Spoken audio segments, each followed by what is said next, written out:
சாமி, என் பேர் பார்த்திபன். நான் ஒரு மருத்துவர்.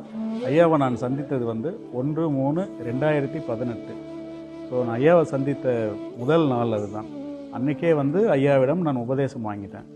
இப்போ எங்களுடைய இந்த ஆன்மீக இந்த பயண வாழ்க்கை ரொம்ப அற்புதமாக இருக்குது. இதுக்கப்புறம் மனம் ரொம்ப ரொம்ப சந்தோஷமாக இருக்குது. எதுலேயும் கண்டு மனம் கலங்கிறதில்லை.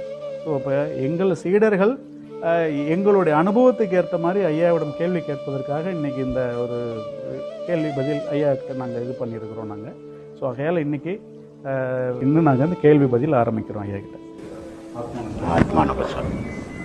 ஐயா, இப்போ நம்ம ஆசிரமத்தில் உபதேசம் வாங்கினவங்க நிறைய பேர் இருக்கிறாங்க.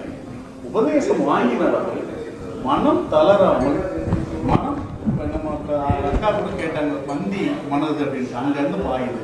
அது சாதாரணவங்களுக்கு பாயிறது ஓகே.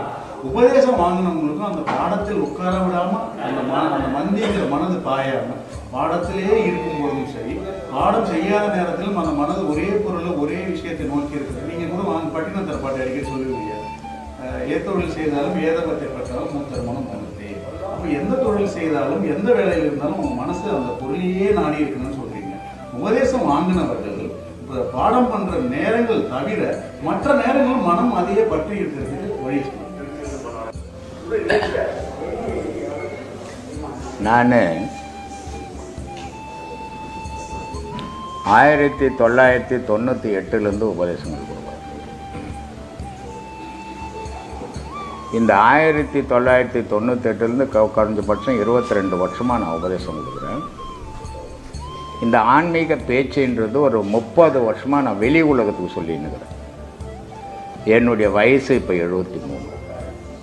இந்த 73 வயசில் 60 வருஷம் இந்த ஆன்மீகத்தில் நான் அனுபவிச்சேன்.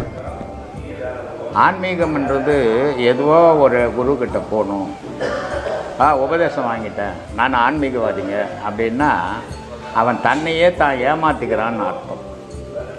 ஆன்மீகம்ன்றது குரு சொல்லணும், நீ ஆன்மீகவாதி ஆகிட்ட அப்படின்னு குரு சொல்லணும். அப்போ தான் அவன் ஆன்மீகவாதியாக ஆகியிருக்கிறான்னு அர்த்தம். இந்த 98 உபதேசம் கொடுத்ததில்ல 2008